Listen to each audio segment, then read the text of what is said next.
Good evening, everyone. Yeah, it's a weird one to say. Good morning, good afternoon, good evening, depending on where you are watching from. Welcome to Going Live with the Global Science Show. My name is Sam. I am the founder and coordinator of the Global Science Show, the monthly virtual science festival that allows science communicators to share a little slice of science with you, wherever you are in the world. Bit of a different time for us today. We're usually about 12 p.m. GMT. We can now forget about GMT because we're officially into British summertime, so it's slightly different. And it's also the evening where I am in Glasgow in Scotland. It's just after 7 p.m. Because this time our guest is on the other side of the pond. We're going over to the United States, which is really exciting. I'm really looking forward to a really great half-an-hour chat. But it'd be lovely to know where you are, if you're watching on YouTube or on Twitch, or most likely on Twitter. Let us know where you are and where you're watching from. Usually I'm drinking coffee. I'm not drinking coffee at 7 in the evening. That would be ridiculous. But I'm Glaswegian, so I am drinking a beer.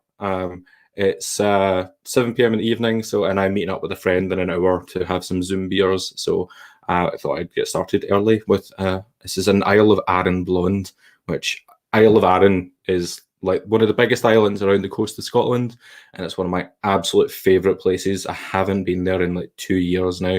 It's like Scotland in miniature. Like you can see everything you want to see in Scotland. You can go to Isle of Arran and see it. It's great. Golden eagles, red deer, hen harriers, seals, gannets, all sorts of different things. I can't wait to go back. So I'm just making myself really sad by having a beer from there. Anyway, let's get moving on. We'll be here until about past. We've got a great guest tonight. Our guest tonight is Ellen Weatherford, and we are going to have a chat about animals. Great for me, zoologist. We're going to talk about science communication, podcasting, and some controversy from Twitter as well. So Ellen is one half of the hosts for Just the Zoo of Us. So I'm going to get Ellen into the stream just now. Ellen's not alone either, as you'll see. So say hello. Ellen, hello. Hey everybody, how are y'all doing tonight? Oh, I said you weren't alone, and then Cat disappeared. Oh yeah, I'll introduce him properly. This is Aki. This is my kitty cat. He's a good boy. I brought him in here so that he wouldn't be screaming from outside the door. So you'll see him walk by periodically from time to time. It feels weird saying good evening because it's 2 p.m. here where I am. Yeah. It's like the middle of the day. But we get people from kind of all over watching this, so it'll be good evening for some people, it'll be good morning, it'll be like in the middle of the night for some people as well. So thank you so much for being here. So I'm going to open with a question that I usually ask, which is, who are you and what do you do? Yeah, so my name is Ellen Weatherford. I am a podcaster. I make the podcast Just the Zoo of Us. It's about animals. It's very fun. It's family friendly. Pretty, I would say, decently educational too. It's mostly for fun though. And I also work at a local nonprofit where I live in Jacksonville, Florida, as my day job. Because as anyone who does podcasts know, you are not going to get rich off of it. So that needs to pay the bills. I work at a nonprofit in Florida that provides social services for LGBTQ youth. So that's what I'm doing during the day. Of course, with it being COVID times, I am working home with my 2 wonderful, beautiful children and my husband, who also makes the podcast with me. That's really awesome to know you work for a nonprofit with LGBTQ plus youth. That's really, really cool. It's a dream job. I love it. Yeah, no, that's a really worthwhile thing to be doing. Like a really great job. For out of interest, you're saying it's 2 p.m. and it's like the middle of the afternoon where you are. What's the weather like? I know it's Florida. It might be quite nice. Oh gosh, it's been so I feel like every day for the past few weeks, Florida rolls like 2d10 what the temperature is going to be today, because like it feels like on this weekend it was unbearably hot, and then yesterday it was so cold I had like jackets and sweaters on. So it kind of is going back and forth. But today, extremely cloudy. The whole sky is gray. It was raining earlier. It's not raining anymore. It's a little bit on the chilly side, which I say is a little bit on the chilly side, which for us is like 60-ish degrees Fahrenheit. I don't know off the top of my head what that is in Celsius, but it's like... Yeah, I have no idea. I'm going to have to Google it. I'm sorry, I don't know my metric conversions that well. Okay, It's like 15 degrees, which is like, that's like summer weather for Glasgow. Yeah, like I think it was, I think it was like 11 degrees Celsius today. So it's not too bad, not too bad. Raining a lot. We had hailstones like last week as well. Just awful. Sorry, it's just interesting to know, like, is anyone else having a nicer time? Because it's horrible here. But then we're only like a few hundred miles away from London, and I know in London yesterday it was 20 degrees Celsius, and that's pretty good. That's shorts and t-shirt weather. Whereas you just go a little bit further north, and it's awful. That was a complete rambling aside. How have you spent your pandemic then? You said you're working from home mainly, but how has your pandemic been? Yeah, my pandemic's been pretty wild. I got pregnant at like a couple weeks before stuff started shutting down for the pandemic. And so I spent the vast majority of 2020 pregnant, which had some pros and cons. I mean, being able to work from home was really nice. That was good, with the con being that, like, you know, I would have really liked to be able to spend a lot of that time with my family, and I wasn't able to. And then, you know, with my newborn son, it would have been really nice to be able to see my family a lot during that time, and I didn't really get to. So, and I didn't, you know, my friends haven't met my son. Like, a lot of there's been kind of, you know, benefits and not so good. You know, having a baby in the pandemic has been a lot. So parenting mostly. I also have a 6-year-old who is in first grade, and we're doing virtual school.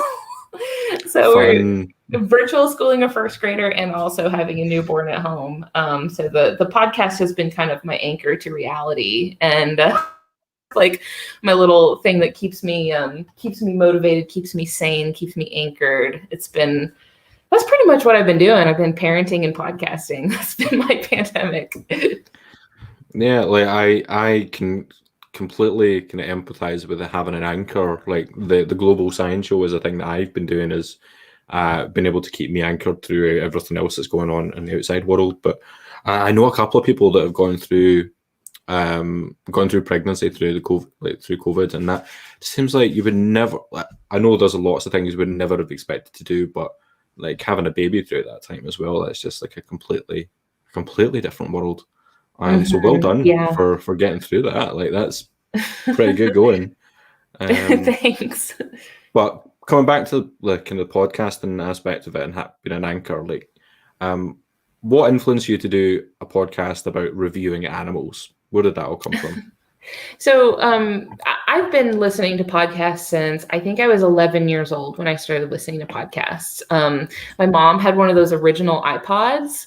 That had like the little buttons, like it didn't even have the click wheel yet, you know, like it had like the buttons on the top, and she loaded it up with This American Life, and would like turn it on road trips and stuff like that. And so, you know, we started listening to This American Life, and then started getting into Radio Lab and like all like the NPR podcasts. So yeah, I kind of grew up with those. Like I just listened to those all throughout like my adolescence and stuff. So I already was like pretty familiar with podcasts. And then when my husband and I started to get really into McElroy podcasts. So we got really into like My Brother and Me, and like The Adventure Zone and stuff like that. And we loved that so much that we were kind of like, that kind of made us thinking like, maybe we could do one. Like maybe we could start one that would be really just like for fun and just something we could do together. Sorry if you see a little bit of a cattail just flick in and out periodically. Never apologize for that. Never apologize for that. So we were like, you know, maybe we could make one. And I kept coming back to this idea of I wanted it to be about animals, because that's something that I've been passionate about my whole life. When I was like a little kid, I always wanted to be a zoologist. I wanted to be like a biologist or a zoologist or something like that, working with wildlife. And so I was like, and that's always been the thing I've come back to. Every time I had a hobby, it always somehow manifested in like being related to animals. So if I was doing art, I was drawing animals. If I was doing photography, I was taking pictures of animals. So like it always just came through. So it was natural to be like, if we're going to make a podcast, it's going to be about animals. So like, I think the idea to do like a review, like a rating and review thing, came from a few different places. First of all, Tierzoo, like the YouTube channel Tierzoo, which is hilarious. And it takes kind of gaming, like specifically like MMORPG terminology, and like expresses ecological and like evolutionary biology through the lens of like describing it as like RPG patches and stuff, which is like really funny to me. I loved all that stuff. And then, I was thinking, okay, well, I like this aspect of like describing them competitively and like ranking them and evaluating them critically. But I wanted to kind of back off the whole like gaming lingo sort of thing, because I wanted it to be a little bit more accessible to like people who aren't maybe super well versed in gaming vocab. So I think that was kind of the idea. And then I was also thinking about like movie review podcasts or like video game review podcasts where you're kind of like, yeah? 1 second, sorry. Yeah? That's all good. We'll be back in just a second. It's the joy of working from home, isn't it? Like having these things going on around us. There we go. Sorry about that. That's all good. Don't worry. I'm not doing that right now, please. Thank you. Goodbye. Video games.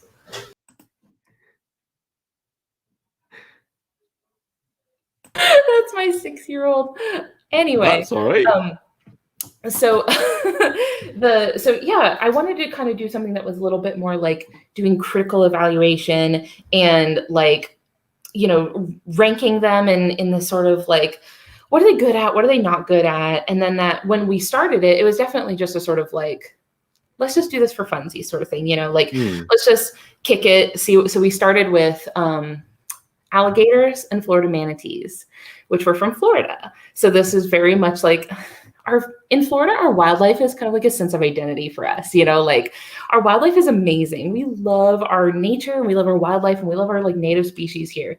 So to talk about like alligators and Florida manatees and be able to like describe them in terms of like, how good are they really? We got to kind of dunk on them a little bit, but also got to, give them props for the things they're really good at. And that just became, it turned into going down these actual like rabbit holes of like, oh, I get to actually learn really cool and interesting things I didn't know about these animals. So we start to like dig up scientific papers that we'd never looked at about them, be like, oh my gosh, there's so much here.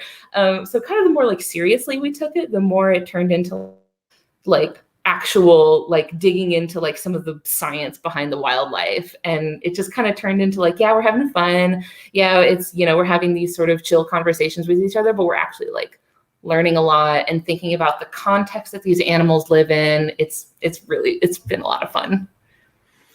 It's just like a really nice way to, it's one of those, it's like a passion project, really, isn't it? Where you start with something that you really love and then it just snowballs and it snowballs into something that you probably never expected it to. But yeah, that's been the most,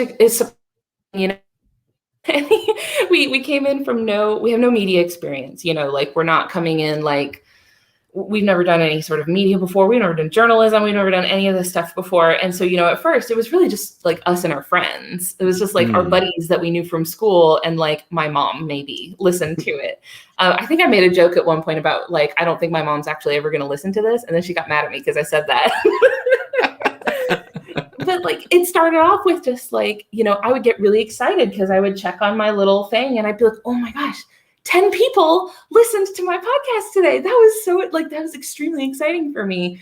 And then it just got bigger and bigger and like people I didn't know started getting involved. And then like now it's become this whole big thing. Like it's like a community at this point. And I'm like, it's become so rewarding, like not only for myself because I've learned so much along the way, but also, hi, Sarah Beth, I see you. Not only for me to like learn things, but also just like all the people that I've met. It's just been so exciting. Well, that's just like it's a really nice story to have seen it kind of grow and grow and grow into something like that. Right. I've got questions because I'm a zoologist by background. So animal stuff, that's always going to be my like thing I'm most interested in. What is the strangest fact about an animal that you've discovered whilst doing research for this podcast? Or even just one of the most strange things? Yeah, I feel like the whole platypus episode was just a bucket of surprises for me personally. Like every single thing, I was like, wow, okay, that's a lot. The thing that I think the emu episode was full of surprises. We learned a lot about emus there. I'm trying to think of like the most surprising one that I remember. Maybe it's like I think some of the most surprising things to me have come from like the relationships between animals, like taxonomically. So like finding out that like manatees are more closely related to elephants than they are to like any other marine mammal. That was like mind blowing to me. I was like, I can't believe that. And then like the evolutionary history of like all these flightless birds all over the world, like the ratites, how like they just all decided that they were done with flying, like independently of each other, that they were like, no, we're done here. We're going to take it to the ground, actually. So like, I feel like I'm always surprised by evolutionary history. That's always like, that it stresses me out if I think too much about it.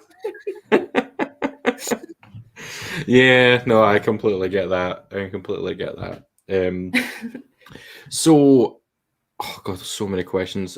I've also like Sarah Beth, like is this a fact? Is this something that? Oh, Sarah Beth said mine was Yeet the Babies. This is a reference to the quokkas. The I guess phenomenon where when quokkas experience like stress or threat, that they will like drop the baby and run because the baby acts as like bait. Like, oh no, there's a predator. Here you go. Here's my baby, and the quokka runs away. And we know quokkas for being those, like, they're always smiling at cameras and like, look at me, I'm cute, but I will dump my baby in a second and run away. Yeah, and now this is of course not like a super common thing, especially not because where quokkas live, they don't really have natural predators, you know, so like it's not a thing they do all the time, but it's, I guess, been expressed as like a reason not to bother the quokkas. Like, hey, please don't stress the quokkas out because they could abandon their babies. Yeah, and there's other animals do similar things, but they maybe just don't do it as in like drop and run. Like birds will abandon nests and things like that as well. So yeah, it makes sense. I think it's more just that connection between this happy, smiley, cute, cuddly animal that's just like, and abandon. And I mean, for them, it's like, I can make more. yeah. Next year, we'll have another go next year. No, yeah, that's a pretty strange one. But also, like, again, if you think about it from that kind of evolutionary point of view, it makes sense. Yeah. Okay. Thank you for that. So a couple of other questions as well. We'll talk about like kind of. I'd like to talk a little bit about advice for podcasters, but we'll do that towards the end because there's one thing I have to mention, which is one of the most controversial things from Science Twitter last year, which you were an instigator in by proxy, was what is the most overhyped animal? And, yeah, do you want to explain what happened there? Like, yeah, I won't give it away. Yeah, so if you weren't there for all that, it was a lot. Basically, like, I like to have fun with my Twitter followers in the sense that I like to, you know, have conversations with people. I like to get to know people and, you know, get responses from people. So I like to put out these questions that are usually open-ended questions, you know. It'll be silly things, you know, like if you could talk to an animal, what would you say? What's an animal that makes you happy? Things like that. And so I don't know what possessed me on this one particular day, but I said, what is the most the most overhyped animal or overrated animal or something like that? It got a lot of attention pretty quickly. I was like, okay, this is a little much for me. I muted the thread. I ignored it. Like that was on like a Friday or something. I muted it. I went on about my business. A few days later, I see everybody on Science Twitter that I follow is all talking about worms. I'm like, what are you guys talking about? Like, why is everybody upset about worms? What are we doing today? And so I find this thread that I follow the breadcrumbs of quote tweets where like I had to like pick my way all the way through. I make it all the way back to this reply to my tweet from the editor of eLife, who had said something incendiary about the roundworm C. elegans, which is evidently a very I'm not a biologist, so I don't have this background knowledge, but this is like a model organism that a lot of scientists use for their research. Which I literally I was like I have no idea what he's talking about. Like, I don't know what this is at all. But so a lot of people were very upset that he had made this joke, just kind of trashing on this nematode worm, because this was an animal that they had used for their research, and they felt like that was an expression that like an expression from the journal eLife that like they were going to be funding research on this worm. And, he was like obviously joking and then just kind of like kept going with it.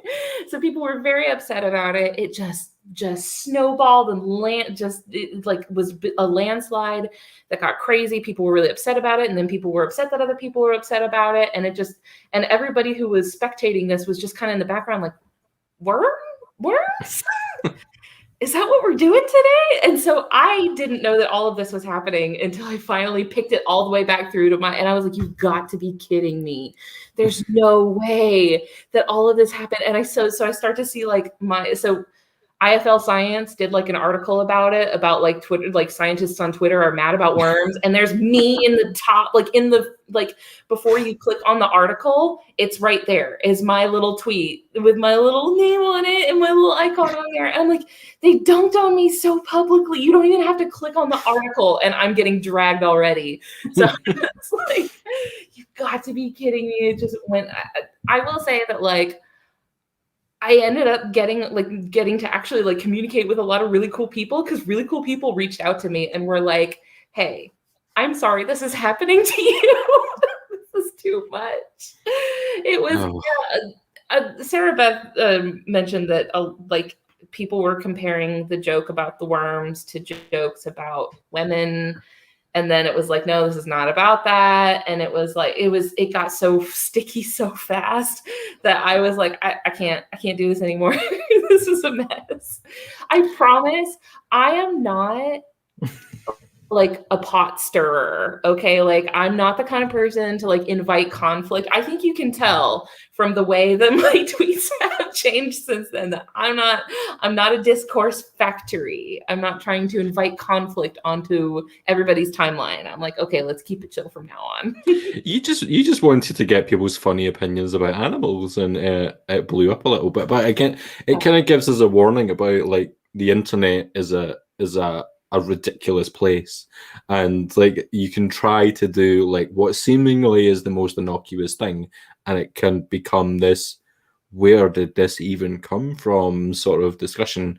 I felt like it was a really good example of how people misuse the internet and misuse Twitter in particular, and how people perceive what others are tweeting about and have completely different context from what it was ever meant to be. Just looking back on it, thinking that like from your perspective, you just like that you didn't want anything about that to happen, but yeah, I will always remember that now. Oh yeah, definitely. That was like I was thinking to myself later on that week. I was like, I would like to apologize to all of the therapists of the world today who had to figure elegans is. Like, I'm sorry to everybody out there who had to deal with that. Like it was, but what I was going for was like for people to come on and like trash charismatic megafauna, like I was thinking pandas. Like people are gonna be like pandas, dolphins. Yeah, let's dunk on the animals that get a lot of attention normally. And then that was just a complete like that was I got sideswiped out of left field by that one. What I really hope for that has come from that is that people now know more about C. elegans, and whilst that editor did feel like they were maybe overhyped, they're very important, even though they just wiggle one way, wiggle the other way. Yeah, exactly. Like it was a little bit of science communication. Like you learned what they were. Like Sarah saying, "I will never ever forget Wormgate." Yeah, one of those strange ones. Anyway, we could speak about that for like so much longer, but it is already 25 past.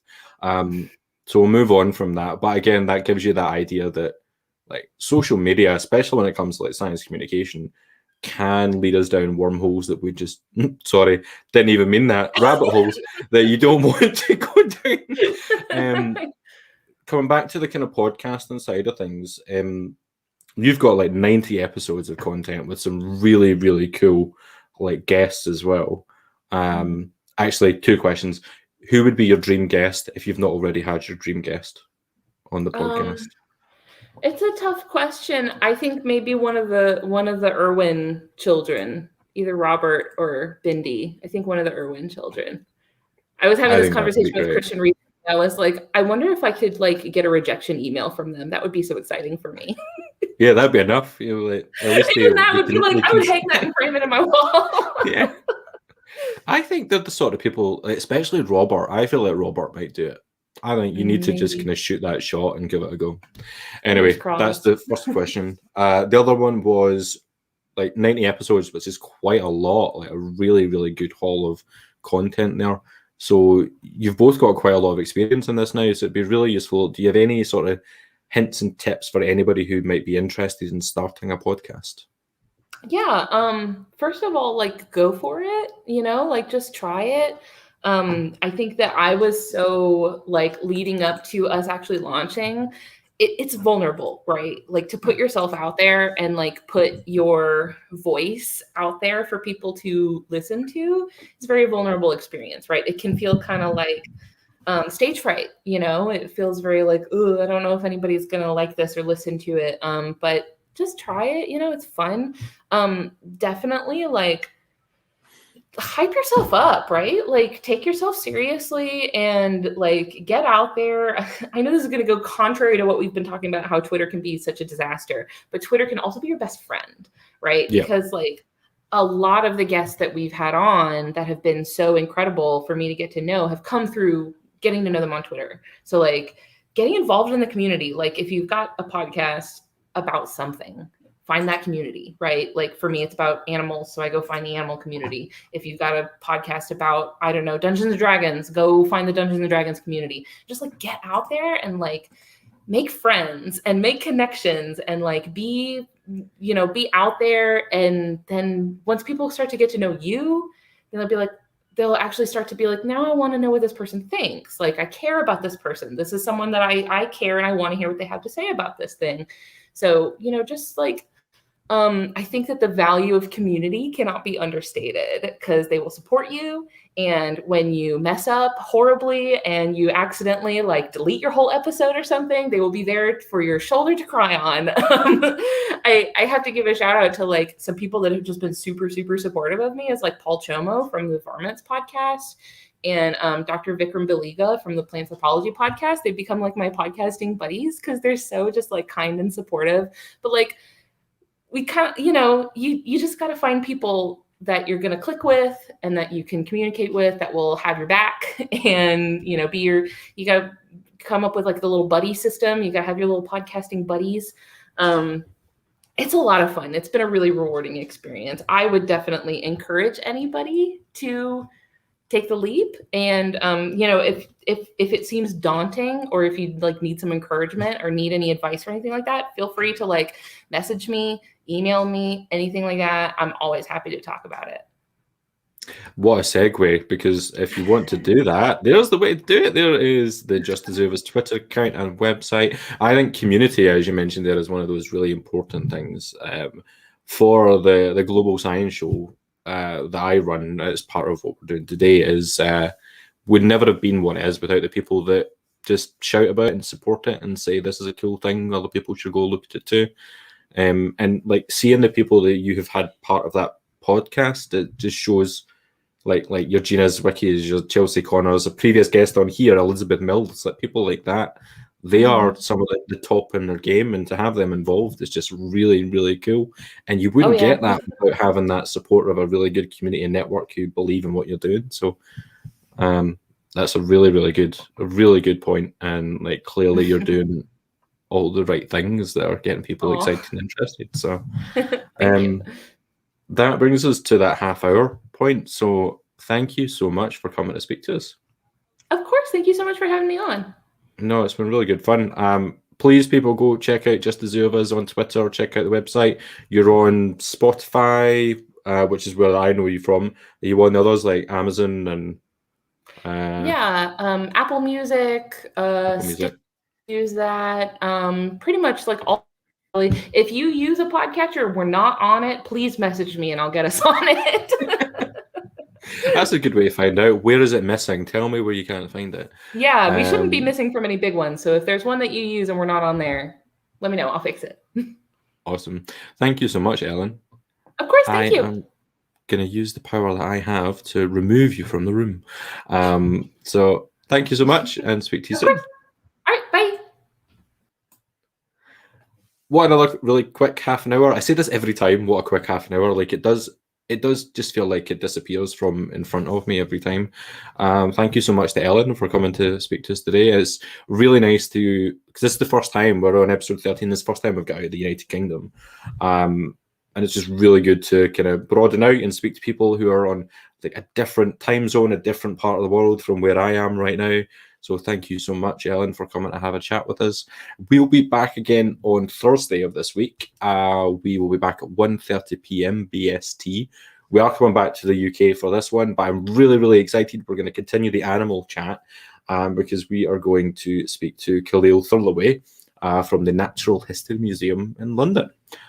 Which will be really, really good fun. We're going to talk about museums. We're going to talk about science communication. We'll talk about animals and wildlife again. I hope you join us. Otherwise, stay safe, take care, and we'll see you all very soon.